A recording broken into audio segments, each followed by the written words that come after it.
la vida cristiana es paradójica. ¿Por qué es paradójica? Porque para vivir tenemos que morir. Para ganar tenemos que estar dispuestos a perder.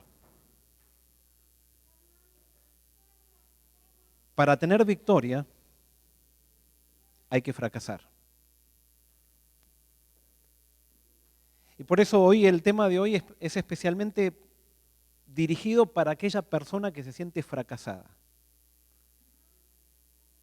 Tienes que fracasar para poder tener victoria en la vida cristiana. Tienes que fracasar con respecto a ti mismo. Y por eso también, si hay alguien que aquí viene y se siente victorioso, espero que el mensaje de hoy lo haga sentir un fracasado.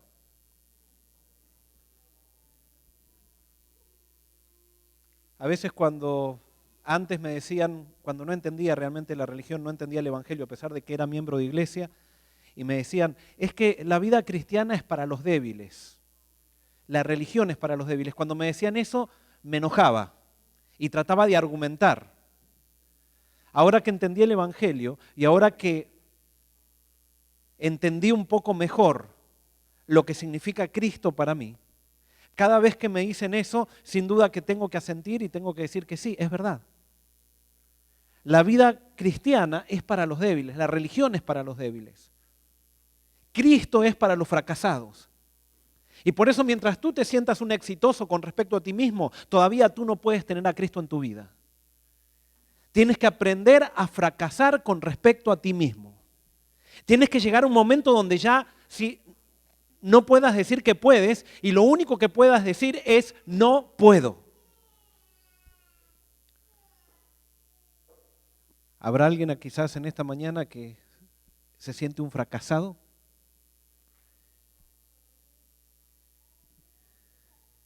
Dios quiera que el mensaje de hoy nos lleve a experimentar ese fracaso.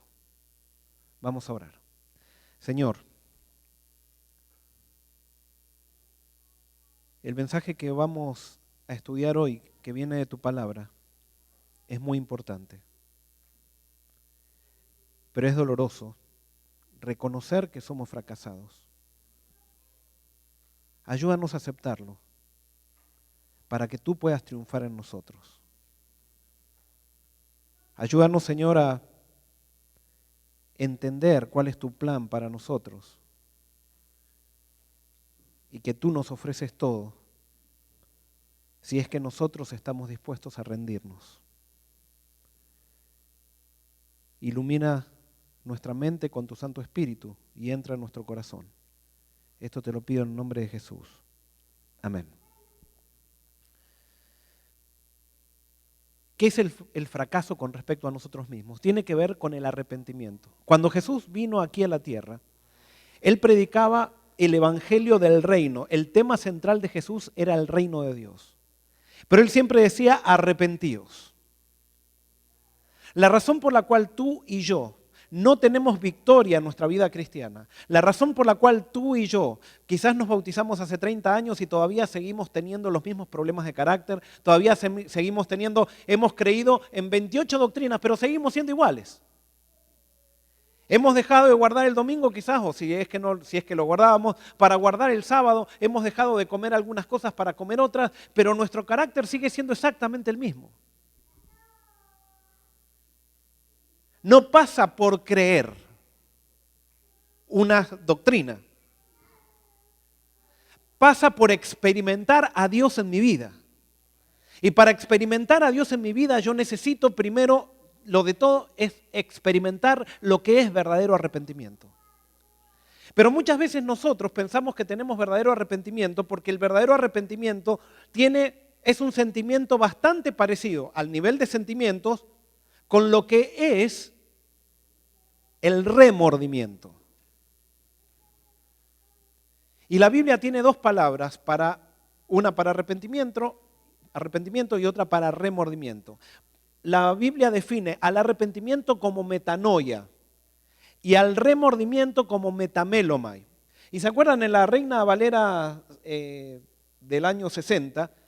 Estaba mal traducida esa, por lo menos el versículo que les voy a decir, Mateo 27, 1 al 3, donde dice, y Judas devolvió arrepentido las 30 piezas de plata. Y cuando uno veía que Judas se había arrepentido, la gente decía, pero ¿cómo? ¿Entonces Judas va a ser salvo?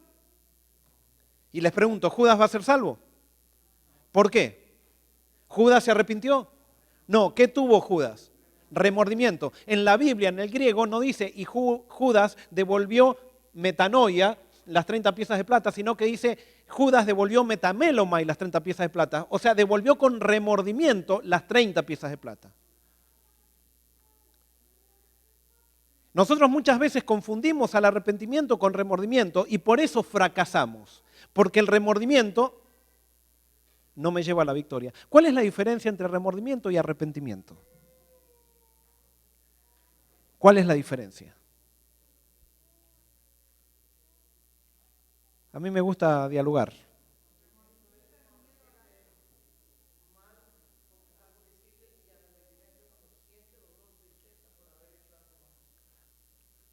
Muy bien, no encontré mucha diferencia. O sea, cambiaste las palabras, pero...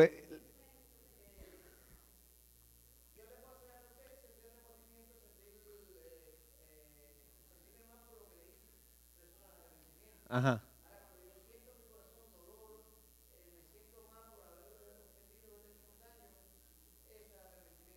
Muy bien.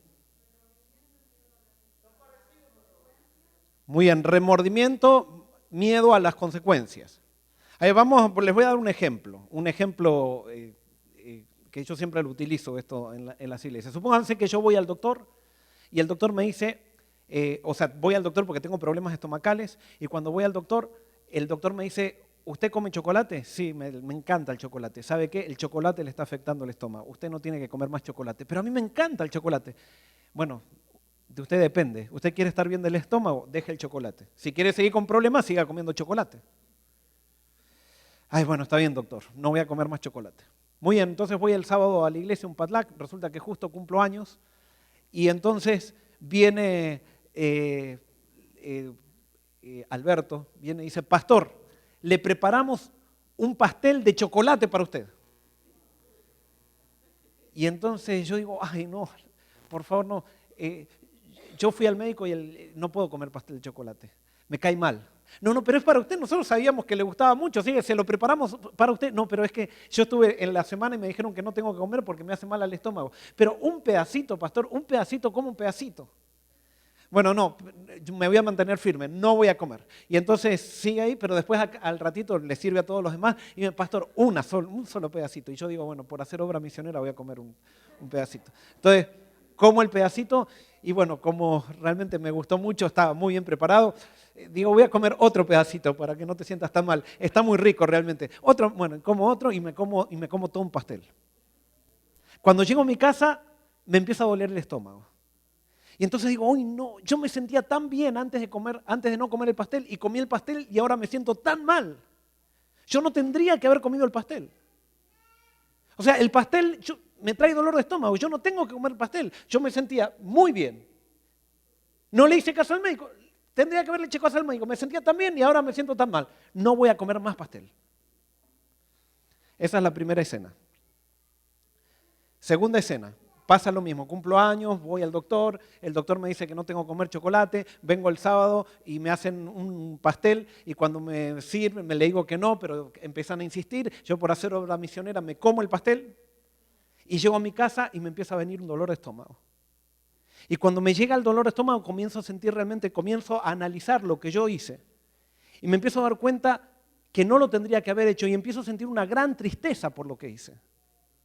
Y voy a Dios y le digo, Dios, yo no voy a comer más, siento muy triste por lo que hice, no voy a comer más pastel de chocolate. Y lloro incluso y tomo la decisión de alejarme del pastel de chocolate. ¿Cuál de las dos escenas es arrepentimiento? ¿La primera o la segunda? La segunda. Muy bien, yo les hice una trampa, las dos son remordimiento. ¿Por qué? ¿Cuál es la diferencia entre remordimiento y arrepentimiento?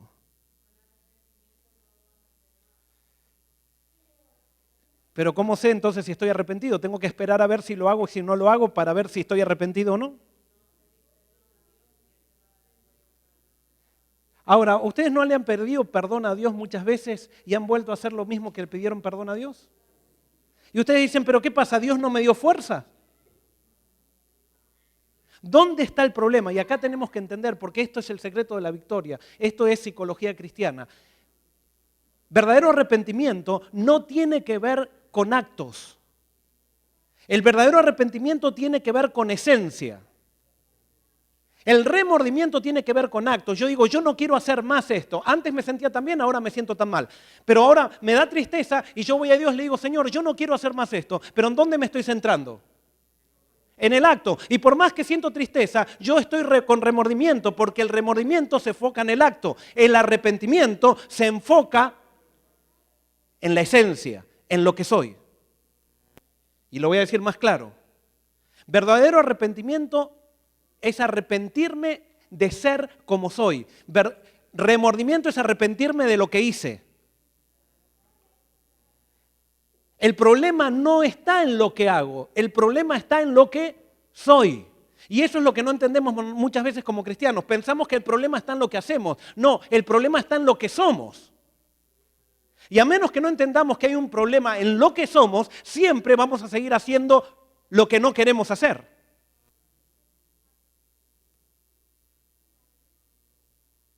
Y es por eso como el remordimiento también me puede llevar a una tristeza tremenda. El remordimiento también me puede llevar a orar a Dios y a decirle cosas a Dios, pero no necesariamente porque estoy triste y porque estoy deseoso de no hacer más lo que hice, realmente estoy con arrepentimiento. Y para entender este tema tenemos que entender nosotros, para ejemplificarlo, cómo nosotros caemos en pecado.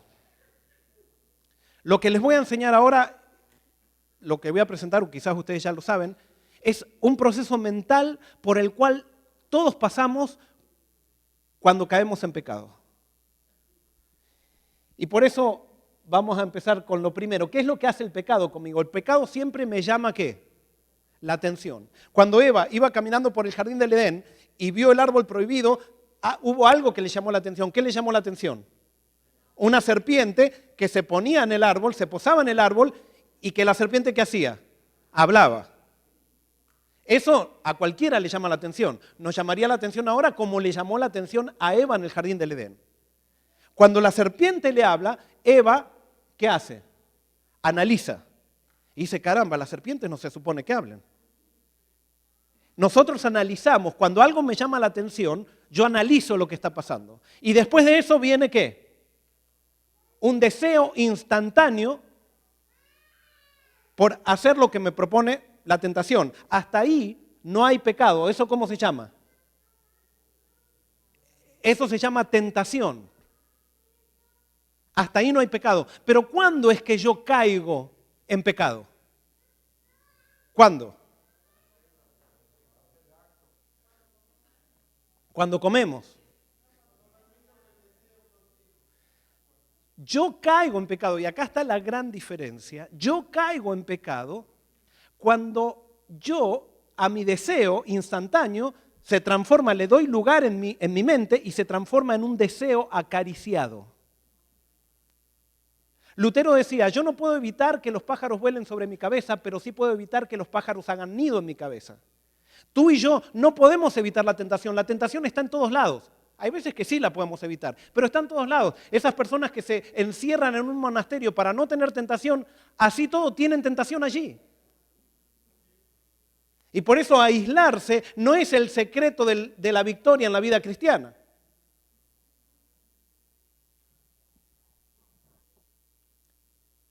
Yo no puedo evitar la tentación, pero sí puedo evitar que la tentación haga nido en mi cabeza. Y para entender esto, entonces viene el deseo acariciado. Yo deseo, doy lugar a ese deseo en mi vida y entonces eso me lleva, ya estoy en pecado.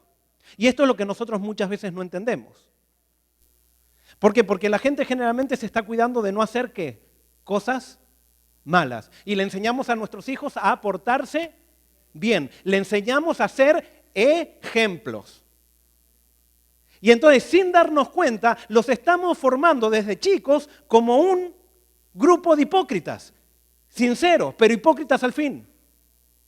Porque yo no les enseño nada con cuidarse de los actos, con tratar de que ellos sean ejemplos. Está muy bien, socialmente está muy bien eso, pero eso me lleva al orgullo.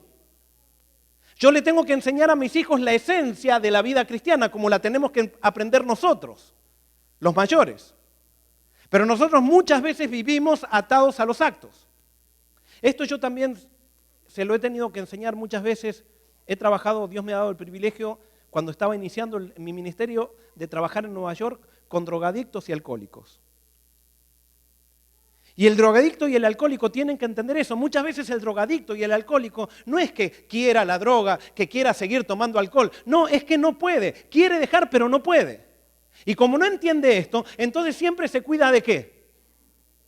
Del acto se cuida. Y está por 3 semanas, triunfa. Pero después vuelve a caer. Y les doy un caso. Supónganse que yo con mi esposa le digo, querida, no voy a tomar más cerveza. Porque me doy cuenta que me hace mal, un cristiano no tiene que tomar cerveza, no voy a, aunque esté con mis amigos, no voy a tomar cerveza. Ahora, un día voy a una fiesta en una casa, un domingo se hace una fiesta en una casa, un día de calor así de esos pegajosos como hay acá en Tennessee, y entonces voy saliendo para el patio, que están todos comiendo un barbecue en el patio, y cuando voy saliendo veo una latita de cerveza transpirada así en la punta de la mesa. Esa latita, ¿qué hace en el acto? Me llama la atención. Después la miro y analizo. Digo, no, una latita transpirada. Una latita de cerveza. Y veo la marca. Y entonces después viene un deseo ¿qué? Un deseo instantáneo. Eso es la tentación. Hasta ahí no hay pecado. Pero entonces después, yo en vez de seguir decir, yo tomé una decisión, Señor, dame fuerza, no quiero mirar más la latita. No, yo en vez de seguir para el patio y meterme ahí con la gente, me quedo mirando la latita y decir, qué calor que hace. Y qué rico, la verdad que no me caería mal una cervecita ahora. Y entonces yo analizo, pero yo dije que no iba a tomar más, pero qué rica que está. Y me la empiezo a imaginar. Entonces después de allí, del deseo acariciado, ¿qué viene? No viene la acción todavía. Después viene la decisión. Yo decido tomar la cerveza. ¿Y después de la decisión qué viene? No, todavía no viene la acción. Después de la decisión, yo planifico cómo me voy a tomar esa cerveza. ¿Por qué? Porque están todos por allí. Y está mi esposa por ahí dando vueltas y yo no quiero que ella me vea. Porque yo hice toda una decisión en mi casa y todo eso. Entonces yo sigo para el patio, pero ¿en quién seguí pensando? ¿Quién tengo en mi cabeza? A mi esposa y a la latita. Entonces cuando yo veo que están todos por allí, que están todos sin darse cuenta y eso, me meto por la cocina, agarro la latita, me la meto y me meto en el baño. Y ahí me tomo la latita. Cuando me tomé la latita, ahí ahora sí que viene el acto. El acto fue la manifestación del pecado, pero no fue el pecado. El pecado ya estaba ¿en dónde? Ya estaba en mi mente. Y por eso cuando yo quiero ser victorioso y me enfoco en los actos, voy a ser fracasado. Tú no tienes que entregar tus actos a Dios, tú tienes que entregar tu mente a Dios, tú tienes que entregar tu corazón a Dios, tú tienes que ser leal a Dios desde tus pensamientos. Y ahora sí te quiero decir que cuando tú le entregas tu corazón a Dios desde tus pensamientos, Dios te da fuerza para vencer.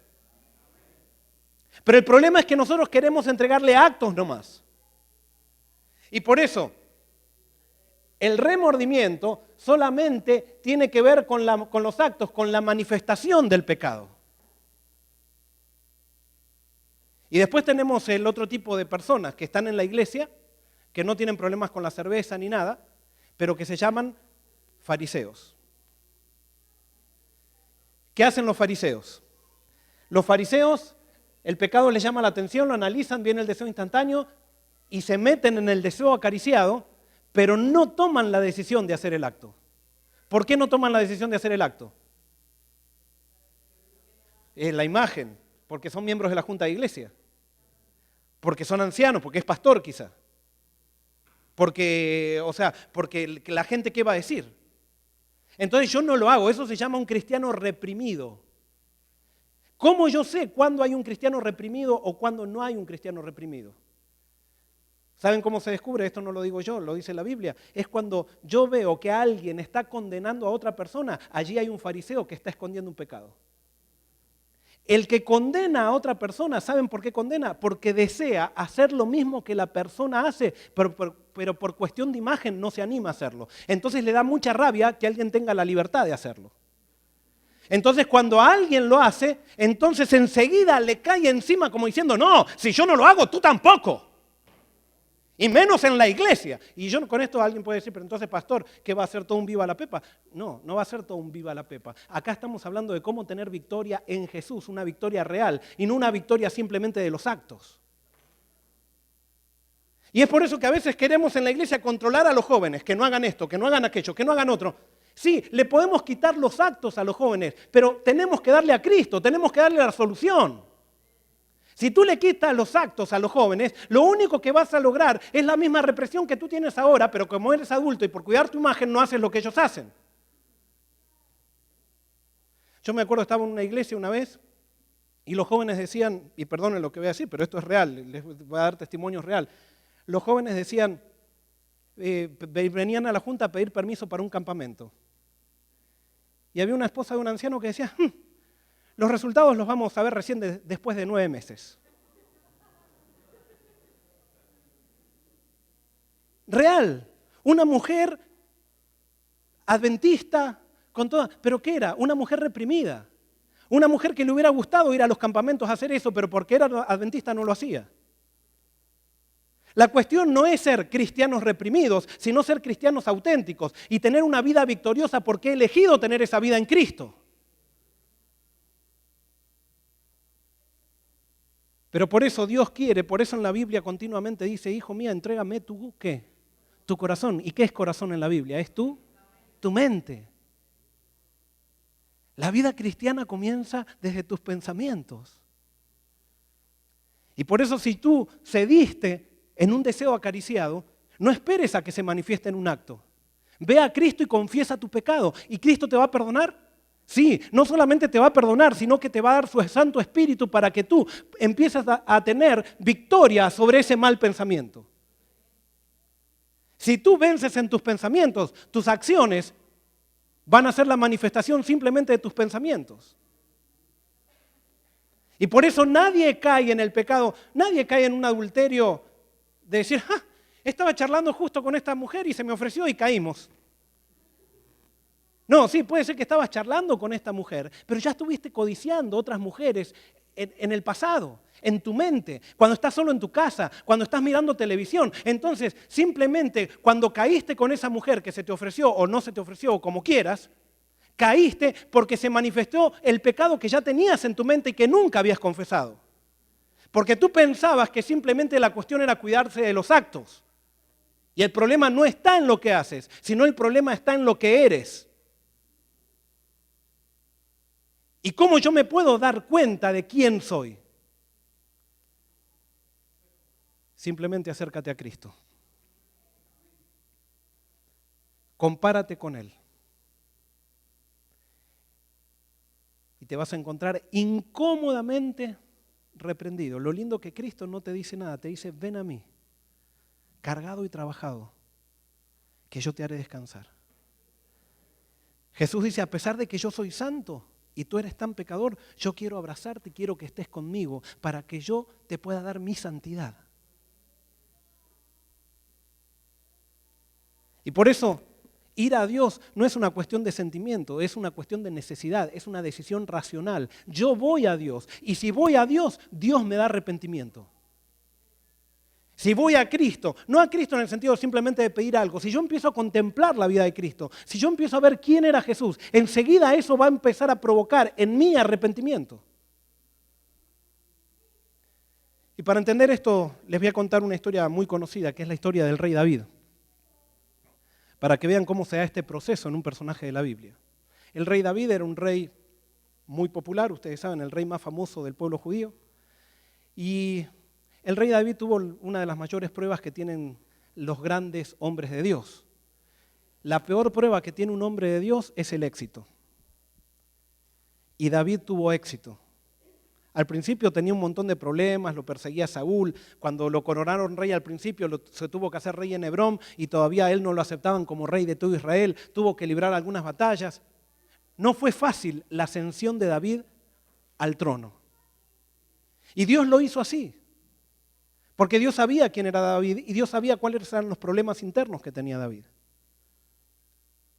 Y por eso cuando tu vida es un poco difícil, no te quejes. Dios está queriendo hacer algo contigo y te está cuidando de algo que viene que tú no lo sabrías manejar si la vida se te daría muy fácil. ¿Y qué pasó con David? Dijo, yo ya no voy a ir a pelear. Ya tengo un palacio, me construí un palacio, quiero estar cómodo, que vaya mi general a pelear y yo los he entrenado muy bien a mis generales, mis soldados son muy buenos, así que vayan ellos a hacer la guerra. Y una tarde que estaba allí David en su palacio durmiendo la siesta, que se le pegaba la sábana en la espalda de tanto calor que hacía, dice, me voy a ir a la terraza a tomar un poco de aire. Y cuando estaba caminando por la terraza, de repente siente así como unos salpiconcitos de agua que estaban por allí. ¿Eso le llama qué? Le llama la atención. Y va a ver qué eran esos salpiconcitos de agua y de repente hay algo que le llama más la atención y es algo que le llamaba la atención a cualquier hombre normal. ¿Qué vio David? Enfrente de su palacio había una mujer bañándose con las ventanas abiertas. Eso le llamó la atención.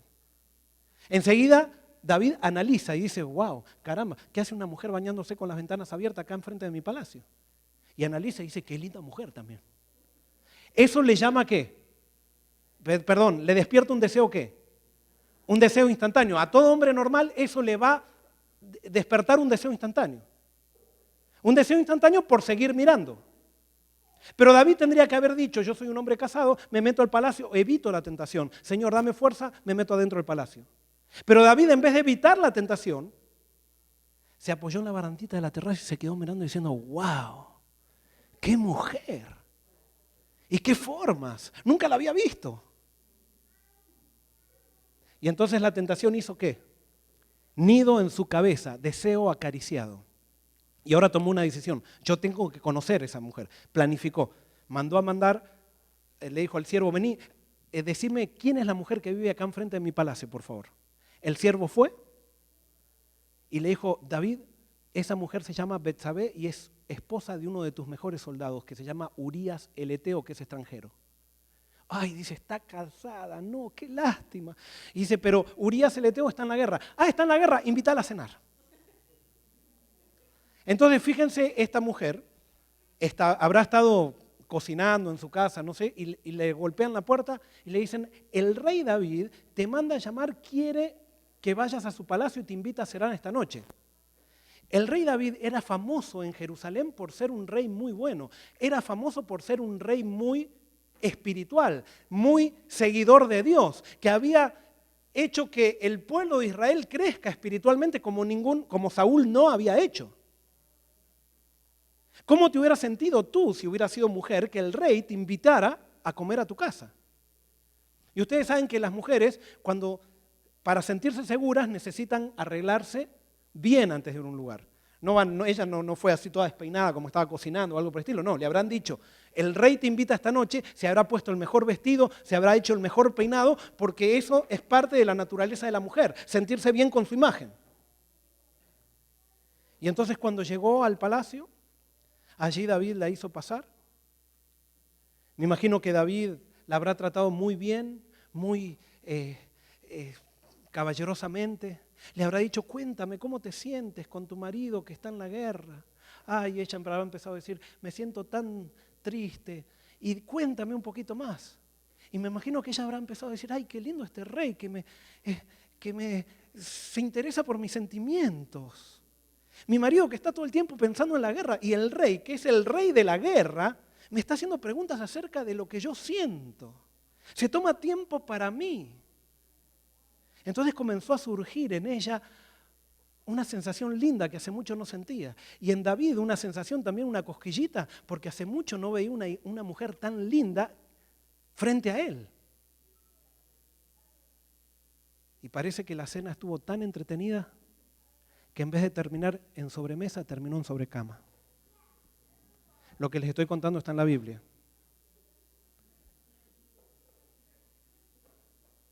Y entonces comenzó una novela. Y en esa novela de pecado, o sea, todo es hermoso.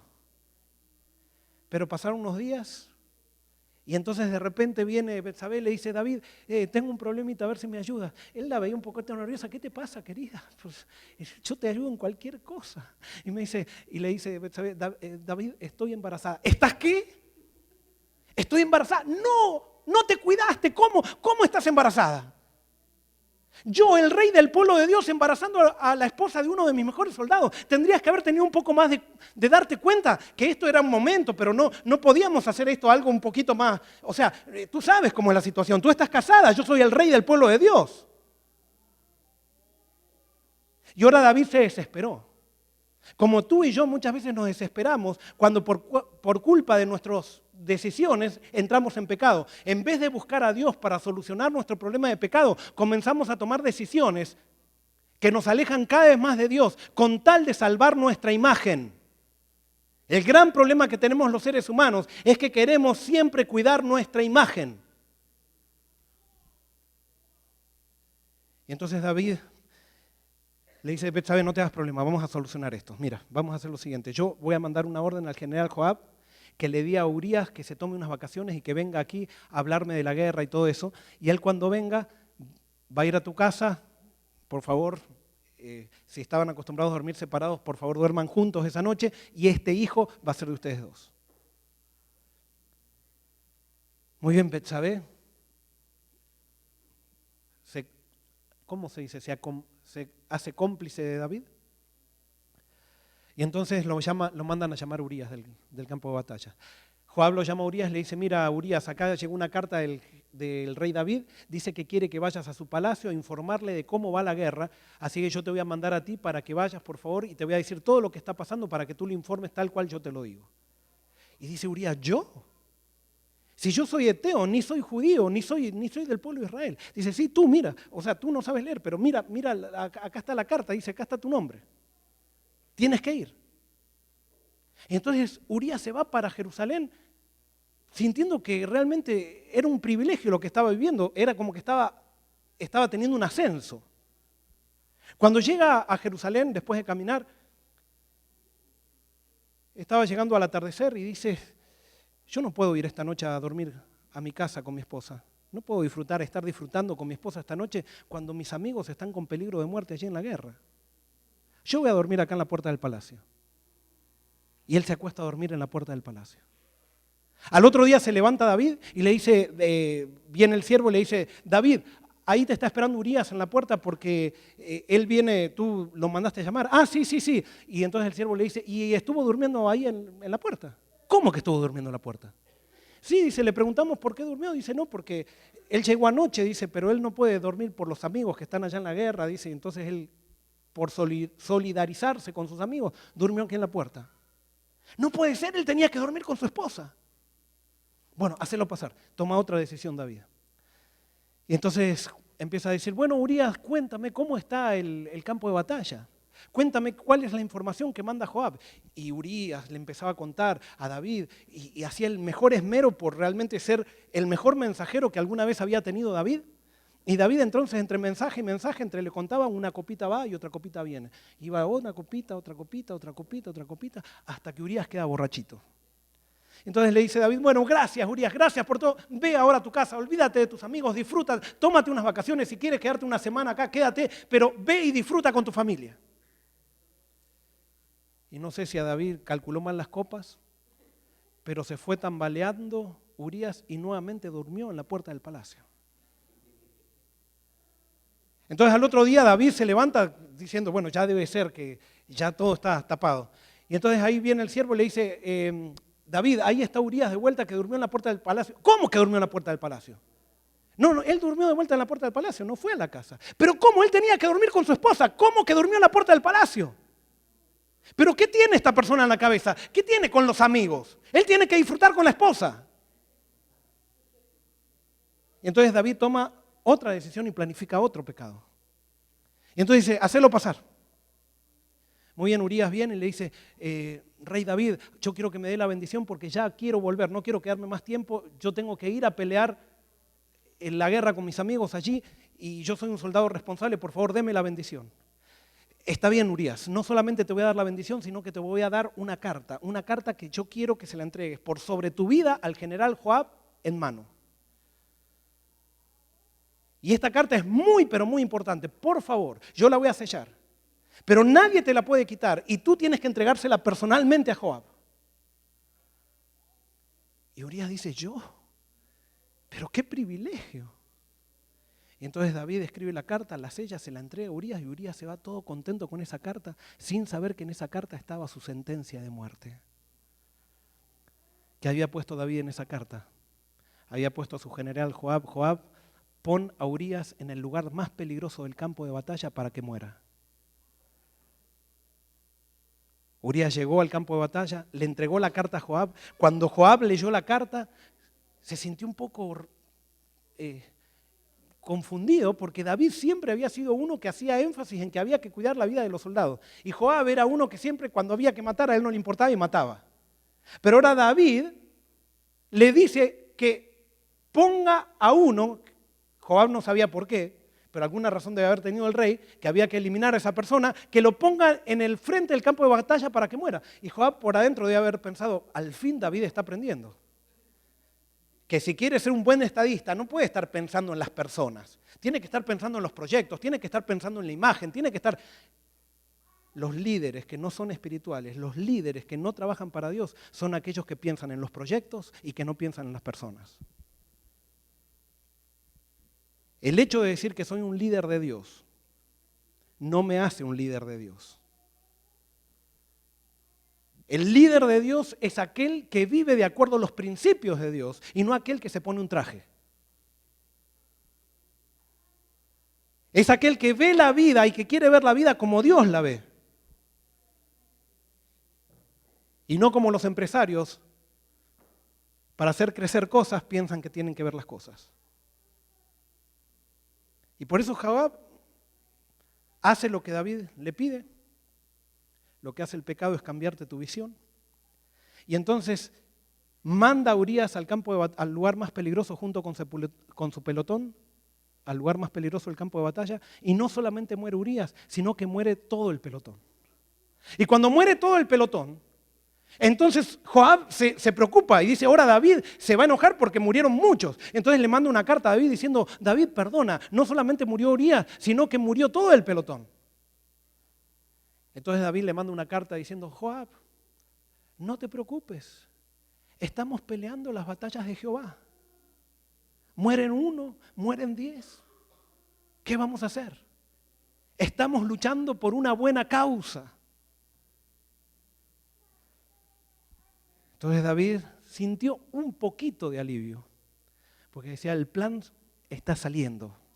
Entonces ahora David Betsabé hace luto, y después de hacer luto Betsabé, David la llama y la toma como esposa, y la gente de Jerusalén dice, aunque había algunos que dudaban un poco, pero la mayoría de la gente dice, qué rey magnánimo que tenemos, que toma como esposa a una viuda de sus soldados para darle descendencia.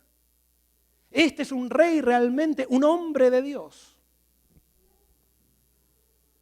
Y entonces David se casa. Y hermano y hermana, yo me imagino que David, después de ahí, habrá ido a la iglesia más que nunca. Me imagino que después de ahí habrá dado las ofrendas más grandes que nunca dio. Porque ¿sabes qué? Una tendencia del ser humano, que puede ser tu tendencia y la mía también, es usar a la iglesia para tapar nuestros pecados.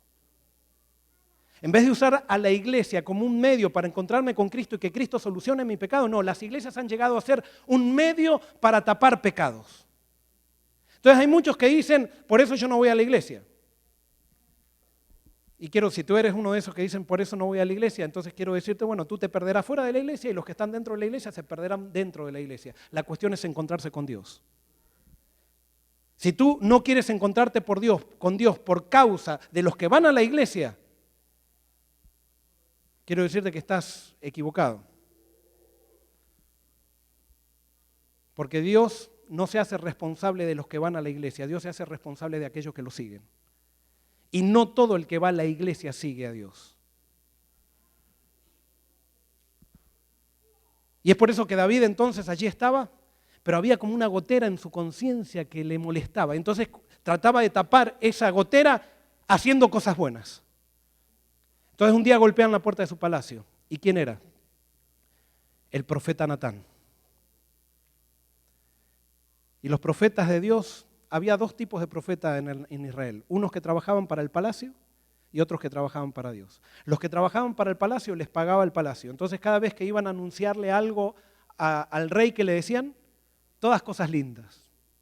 Pero Natán no era pagado por el palacio. Natán era un profeta de Dios. Y entonces Dios le dio una misión a Natán, que vaya a reprender a David.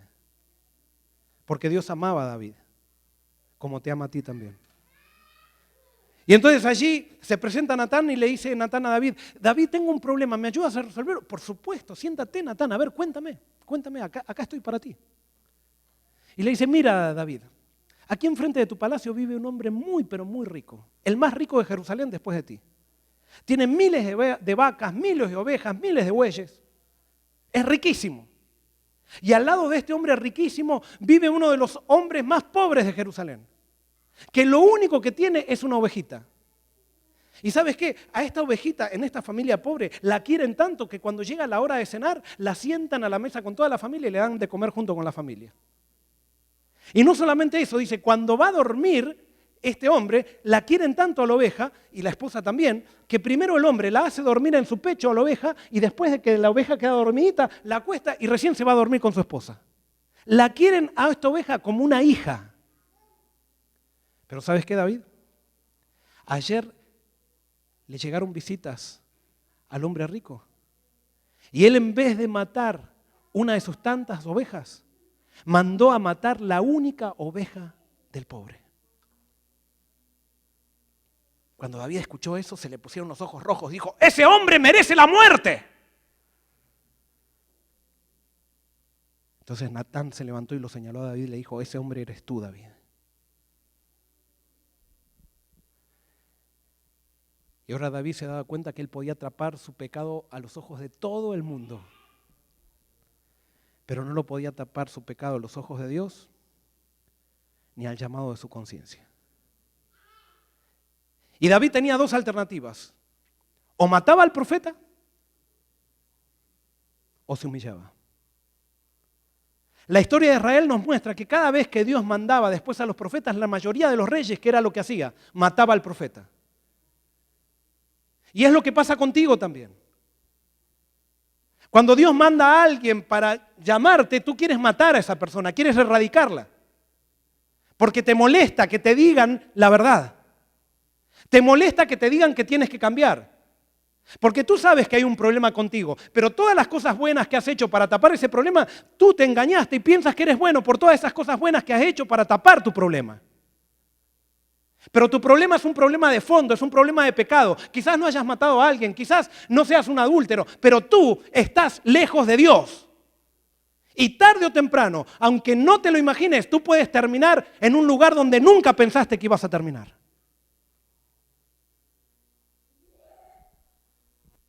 David decidió buscar a Dios. Y cuando buscó a Dios, Dios le dio arrepentimiento. Porque tú no puedes tener arrepentimiento por ti mismo. Lo único que puedes tener tú es remordimiento. Y el remordimiento te lleva a tapar el pecado. El arrepentimiento que te da Dios te lleva a confesarlo. David hace una de las oraciones más lindas que están registradas en la Biblia. Salmo 51. Dice así. Salmo 51, versículos 1 en adelante. Dios, ten compasión de mí conforme a tu amante bondad. Conforme a tu inmensa ternura, borra mis transgresiones. Lávame a fondo de mi maldad y límpiame de mi pecado. Porque reconozco mis transgresiones y mi pecado está siempre delante de mí. Contra ti solo he pecado e hice lo malo ante tus ojos, pues tú eres justo cuando hablas y sin reproche cuando juzgas. En cambio, en maldad nací yo y en pecado me concibió mi madre. Pero tú amas la verdad en lo íntimo y en lo secreto me ayudas a reconocer la sabiduría. Purifícame con hisopo y seré limpio. Lávame y seré más blanco que la nieve. Hazme oír gozo y alegría y se recrearán los huesos que abatiste. Esconde tu rostro en mis pecados y borra todas mis rebeliones. Dios, crea en mí un corazón limpio y renueva un espíritu recto dentro de mí. Esta es la oración que Dios le dio a David. Es la oración que Dios quiere darte a ti. Porque ¿sabes qué? Cuando Dios te da arrepentimiento, te lo da porque Él quiere perdonarte. Él quiere recibirte. Porque Él ha hecho todo para que tú puedas ser perdonado hasta del peor pecado que tengas. Pero tú no puedes ser perdonado si no vas a Él. Y cuando vas a Él, Él te va a dar una visión de ti que te dará ahora la pauta para que avances en victoria. Porque ahora cuando tú vas a Dios te das cuenta que el problema no está en lo que haces, sino el problema está en lo que eres. Y si el problema está en lo que eres, entonces tú no te puedes separar de Dios en ningún momento. El gran problema que tú tienes es que muchas veces has intentado avanzar en tu vida sin Dios. Has pensado que eres fuerte por ti mismo.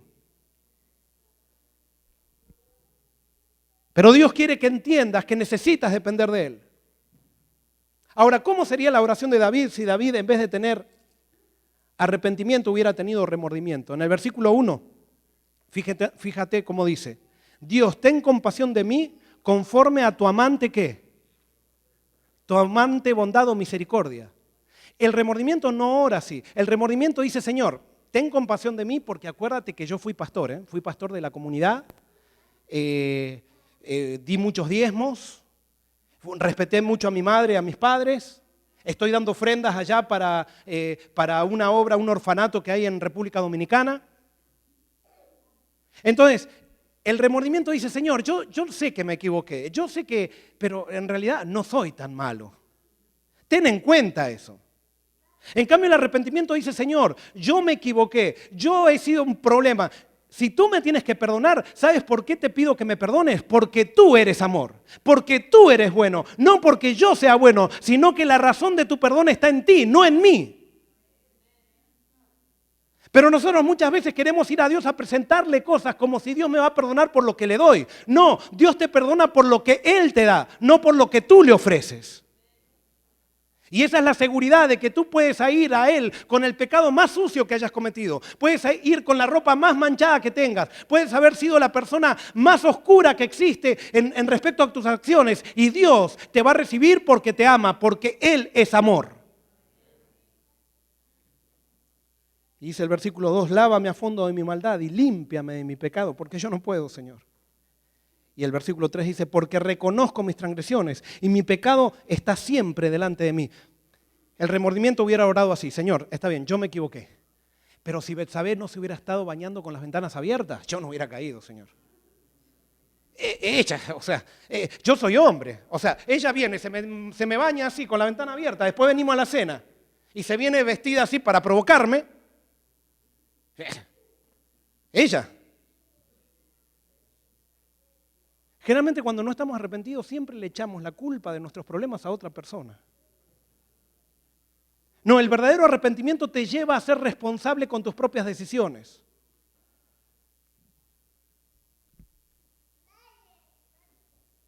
Dios no puede salvar a personas irresponsables. Y una persona responsable no es aquella que cumple horarios, sino que es una persona que se hace cargo de sus decisiones. Nadie le puso una pistola a David para que se acueste con Betsabé. Nadie le obligó a David a invitarla a cenar.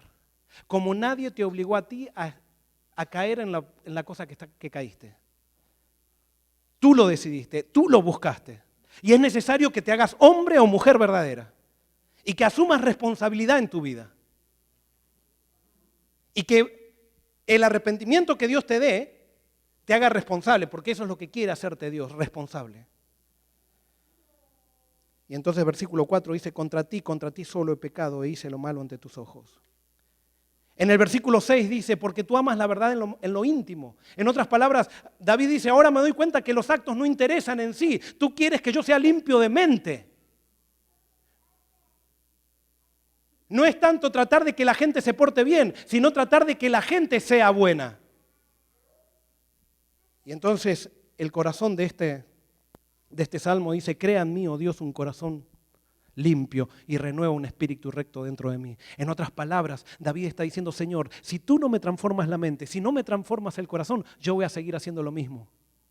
Porque el problema no está en lo que hago, el problema está en lo que soy. Necesitas transformarme desde la A hasta la Z. Necesito entregarte todo. Te voy a entregar mi corazón para que tú hagas con mi corazón aquello que tú quieres hacer.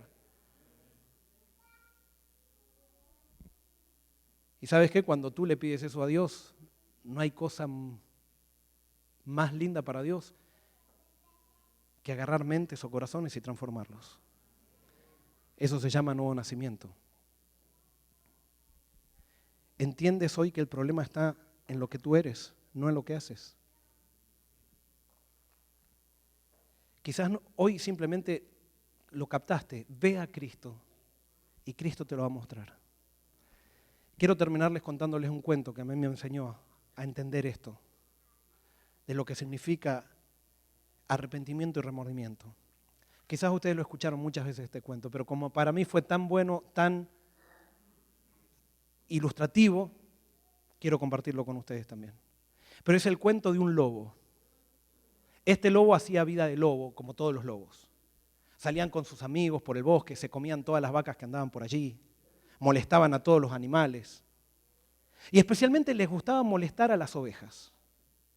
Y ellos cuando subían en una cuesta, siempre subían una cuesta, abajo había un valle donde había un redil de ovejas.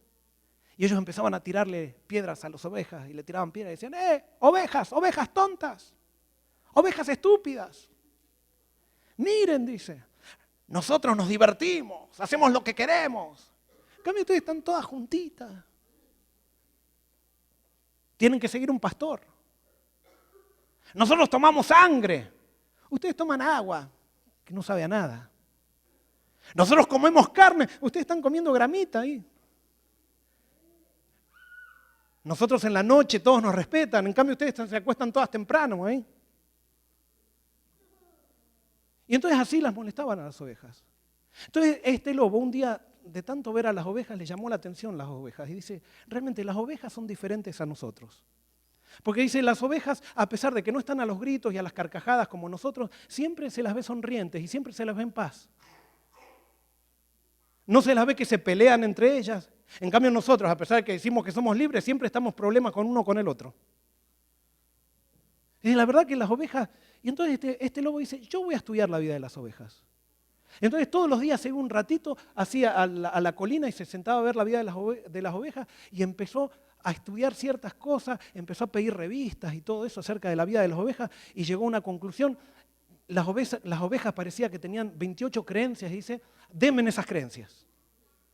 Yo voy a estudiarlas de memoria. Y empezó a estudiar esas creencias de memoria y se sabía esta creencia, esta creencia, esta creencia, esta creencia. Y dice, yo quiero vivir como oveja. No hay nada mejor que vivir como oveja, porque vivir como oveja es mucho mejor que vivir como lobo. Ya me convencí, después de 2 años de estudiar la vida de las ovejas, me doy cuenta que es mejor vivir como oveja que como lobo.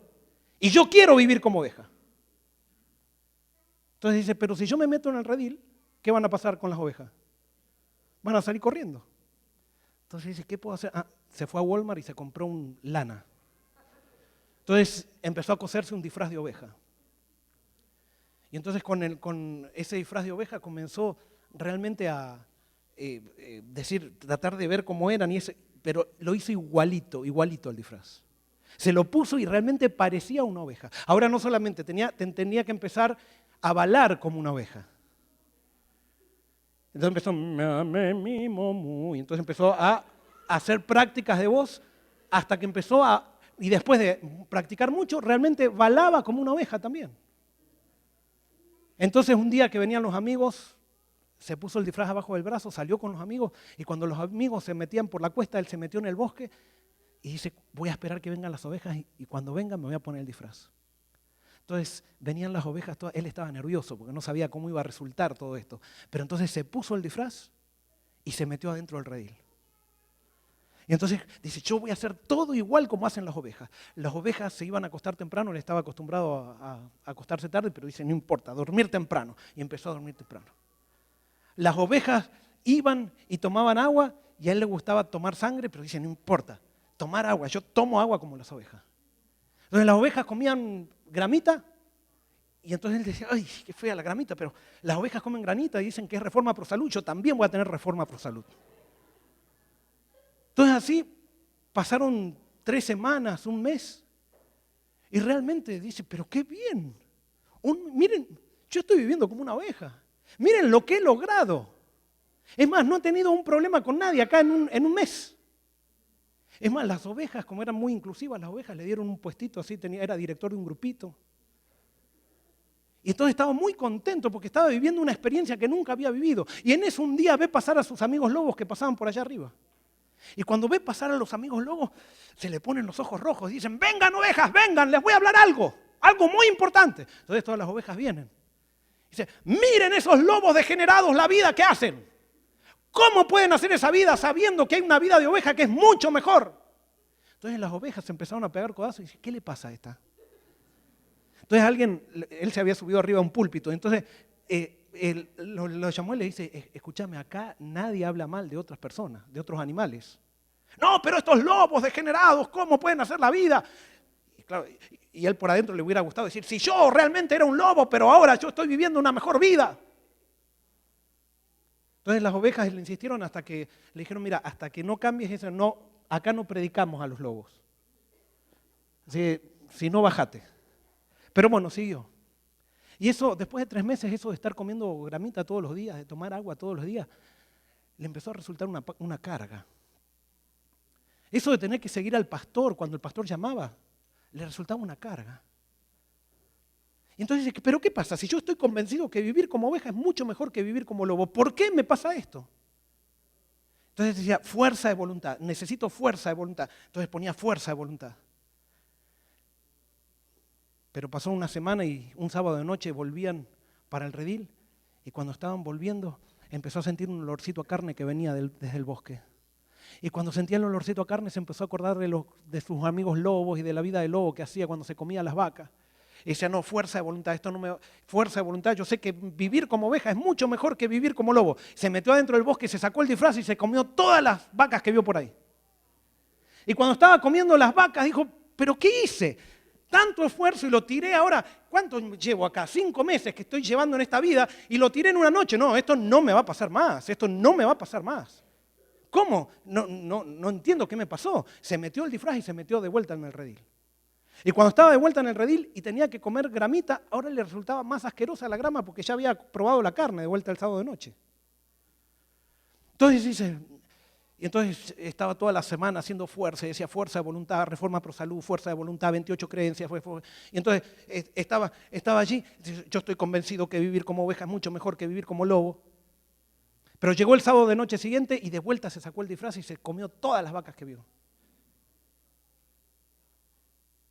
Y así este lobo vivió por 2 años haciendo vida de oveja durante la semana y vida de lobo los sábados de noche. Hasta que un sábado de noche no aguantaba más, ya estaba cansado de esa vida, ya no aguantaba más la situación, porque él quería vivir como oveja, pero no podía. Vivía como lobo y se sentía mal. Y entonces en ese momento dijo, basta, yo no quiero saber más nada de esto, la vida no tiene sentido. Yo quiero vivir mejor, pero no puedo. Yo quiero tomar agua, pero mi garganta me pide sangre. Yo quiero comer pastito, pero mi paladar me pide carne. Yo no puedo. No tengo solución. Lo único que me queda es pegarme un tiro. Porque ni soy feliz ni como oveja, ni soy feliz como lobo. Cuando estaba en ese momento, en ese dilema, se acordó que cuando era chico, le habían enseñado que había un Dios que transformaba corazones de lobo en corazones de oveja. Y él nunca lo había creído. Porque decía, el día que yo quiero cambiar, cambio. Y en ese momento de desesperación, por primera vez, este lobo levanta la vista al cielo y dice, Señor, si tú realmente existes, yo no sé si existes, pero si tú realmente existes, yo te pido, Señor, que tú hagas un milagro. Tú ves que yo quiero vivir como oveja, Señor, pero mi corazón es de lobo. Yo quiero tomar agua, pero mi garganta me pide sangre. Yo quiero comer pastito, pero mi paladar me pide carne. Señor, yo necesito una transformación. Yo necesito que vengas a mi vida y hagas un milagro. Te entrego mi corazón, haz con él lo que tú quieras. Pero Señor, yo no puedo.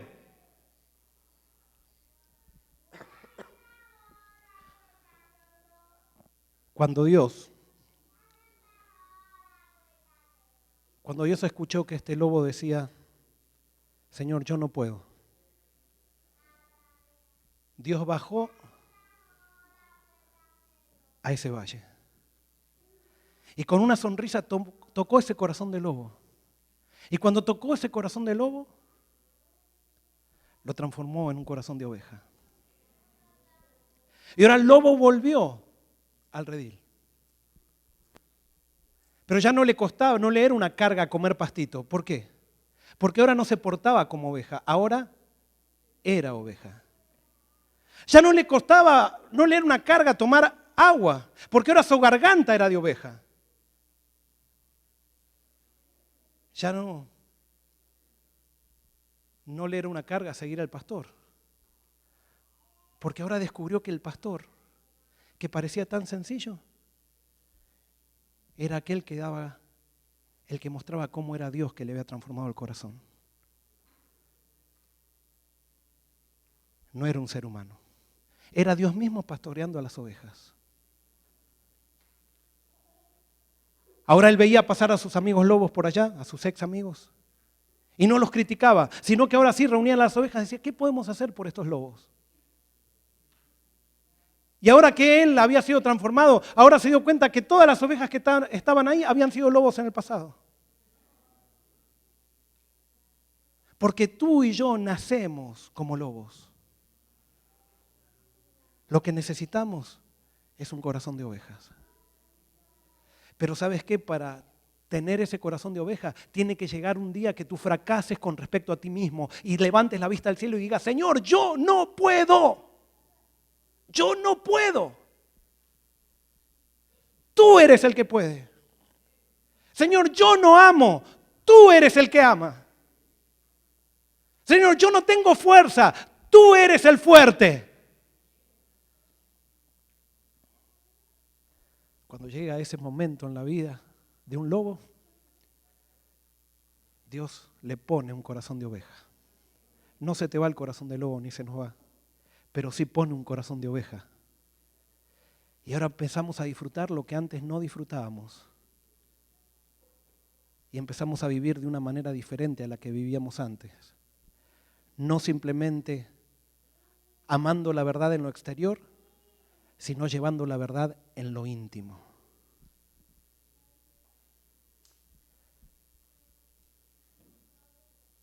¿Habrá alguien hoy aquí un fracasado? ¿Habrá aquí hoy una persona que Dios le está diciendo, quiero bajar a tu valle, pero simplemente estoy esperando que me digas no puedo y que te entregues a mí?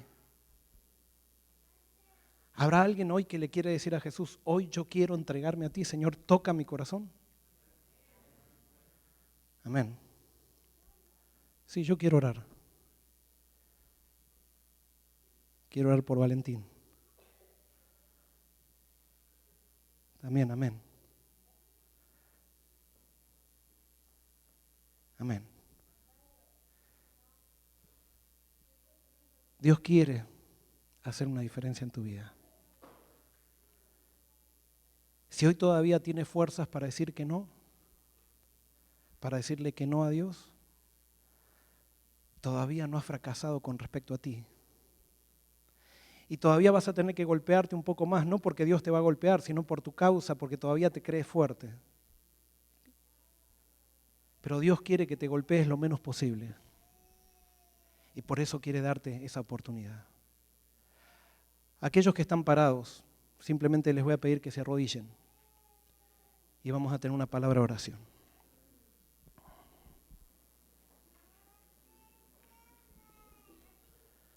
Señor,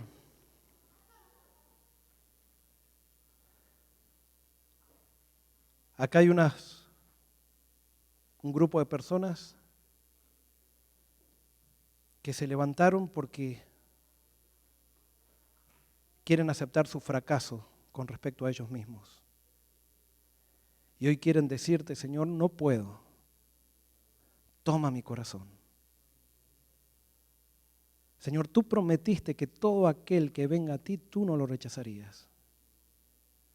Tú prometiste incluso que todo lo que te pidamos de acuerdo a tu voluntad, en el nombre de Jesús, tú lo responderías, Señor.